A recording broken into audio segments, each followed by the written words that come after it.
What's up, Eagles fans? What's up, guys? How we doing today?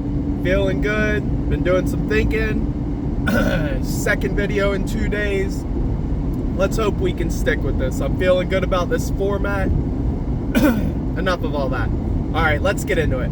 First things first, I haven't really had a chance to talk about the Phillies. And I just wanted to come out and say, from my point of view, just a little bit of how I feel. Maybe gauge your opinions too. Let me know if you think I'm talking out of my ass. Let me know if you think something different. Whatever, dude. Also, please please subscribe, comment. Doesn't matter what it is. Drop an emoji. Tell me I look good. Tell me I'm an asshole. I don't care. Whatever it is. You know what I mean? Just comment something. Help me build the page. We're really going for it this time. Help me build the page. I'd appreciate it. Okay, so anyway, when it comes to the Phillies, I quit watching this season. I straight up quit watching. Bryce Harper got hurt, and I have no reason to watch baseball. I'm sorry, if our $330 million player isn't playing, I'm just not super interested in watching your baseball team. Also, there were times in the season where it looked like, it just looked like we had no guys. I think, we had some decent runs with Schwarber. I know Bohm looked up and down like he always does. I know our pitching was up and down. We made some moves, yada, yada. But I just wasn't watching. I wasn't interested. So for those guys, that same team, to get Harper back, all right, and to get their heads out of their asses and go to a World Series, I am unbelievably proud of this team. I am unbelievably proud of this organization. Now, I know there's a lot of talk about the GM or whatever he is pulling the pitcher after 50-some pitches, 70 pitches, somewhere in there. And I agree. You got your ace in the game. Let him play till his arm falls off. I don't care that the bases are loaded. That's your guy. Your backup is a backup for a reason. Now, I understand relieving and hitting and pitching. That's all fine. There's a strategy. There's a game plan. There's a lot of good guys around the league that control that well and win games because of that. From my perspective, though, that's it. That's the only, real dust-up that I could think of off the top of my head. The Phillies were amazing. In the end of this year, the end of the season. The run they went on to get to the World Series is nothing short of amazing. I had to throw some respect out for them. All those guys. I'm super proud. This is the first time I've seen the Phillies in the World Series. I haven't been a big baseball fan most of my life. And I really haven't been a Phillies fan for very long. I think it was around the Bryce Harper deal, maybe a little before that, when I started to actually show interest. And that's just because, I was starting on the YouTube and Twitter and trying to build a social media following. And, so I didn't, I got to follow them. Philly's going to ask about it, and I want to talk to you guys about it.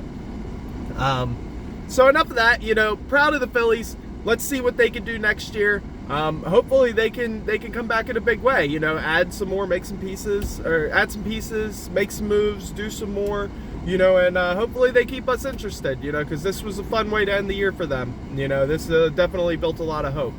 76ers, Joel Embiid came back last night. It was a late one. I didn't really have time to watch the game, and my son was a little sick on top of it. So I didn't really watch that one. I kind of just browsed through it this morning, looked at a couple things. George Niang had like 7 3-pointers from what I saw, which probably matches his total for the year this year, from what I've watched anyway. Niang has been terrible, and he gets 7 threes. Okay, cool. Joel Embiid, apparently, from what everyone's saying, looked like he returned to form last night. I saw someone, I think it was DJ Eastwood or maybe it was RB, I don't know, one of those guys, the YouTubers that I follow on Twitter, saying that Embiid actually looked slimmer last night. Not sure about that. I'd be curious to check that out myself and, just to see what he looks like. Maybe he got sick. Maybe he got food poisoning, lost some water weight or something. I don't know. I don't really know too much about what happened in the game. Like I said, I kind of passed out early. It was a weird night. Watched some highlights this morning. The Suns were dealing with injuries from what I saw. I saw a lot of Suns fans just making excuses about that. Oh, we're hurt. It's still fired Doc Rivers in this bitch. So, whatever. That's your Sixers update for the day. Not much happening there. Harden's still hurt. Doc's still a dickhead. And the Sixers look like a middle-of-the-road team to me throughout what I've seen this year. Hopefully we can change things around. Hopefully some of these pieces we brought in that we lost second-round picks over can pull their heads out of their asses, and, we can start playing some better ball. Another team that I'm not super excited about right now, but I'd like to be. I love Joel Embiid. I really love James Harden. One of my most popular videos on here was when Harden came to Philly. It was just a short, of me talking shit, and a bunch of people commented and told me I was an asshole and an idiot, and I loved it. So let's do more of that. As far as the Eagles go, no real moves or nothing to talk about. Probably won't be much to talk about until after today, tomorrow, into the week as we're prepping for this next game. Haven't really had a chance to see the injury report yet. I'm pretty sure that we came out of this last game pretty healthy as far as I know. Jordan Davis still out, obviously. Not sure if we made a corresponding move to putting him on IR yet. If someone knows about that, drop that in the comments and let me know, because I'm actually pretty curious about that myself. And I'm heading to work, so I ain't going to be able to check until much later today.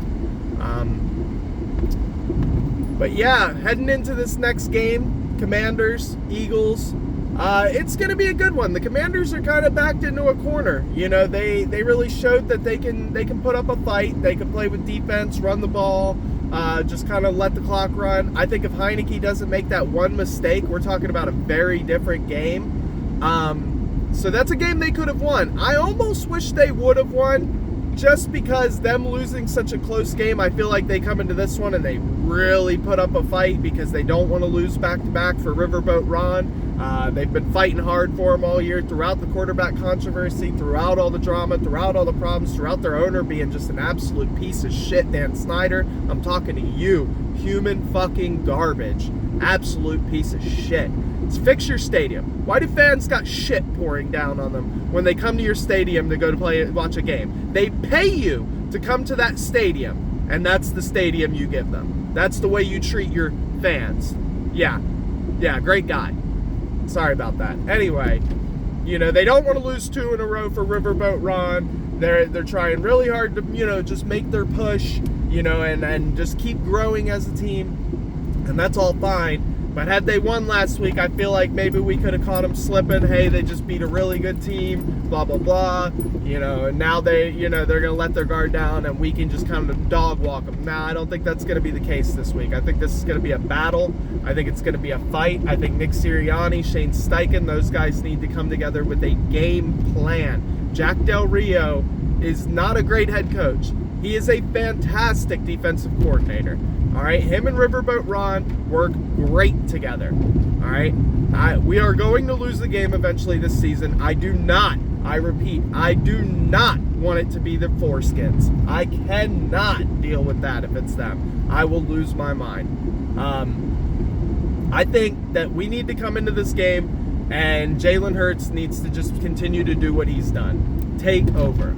These triple read options, these QB sneaks, these run pass options, the RPOs, simple mesh concepts. There's so many things that they've been doing so well, and I want to see them keep doing that. Make teams stop. Always add wrinkles, that's fine, but I see once in a while, in a game here and a game there, these guys are getting cute. They're trying new formations, they're trying new things, that's fine. There's nothing wrong with that at all. But when you get too cute and it costs you a game, it's going to be on coaching. And you can only get so many of those before you get the Frank Wright treatment. Audi. So, anyway, that's about it for me. I got another one coming out tomorrow. I'm going to put my thoughts together a little bit better for that one. Hopefully we're going to have an injury report. Hopefully we're going to have some details on the game coming up this week. I want to see what the Commanders are working with. So just stay tuned for that. Once again, I thank you guys so much for your loyalty and your support. Liking, commenting, subscribing. You are absolutely the best of the best. I expect nothing less from Philly sports fans, though. I see the way you treat our boys on YouTube. I have no doubts that eventually I'll get there too when I show you guys that I'm putting out quality content and that my head isn't so far up my ass I'm smelling lunch from yesterday. With that being said, take care, have a good day, peace.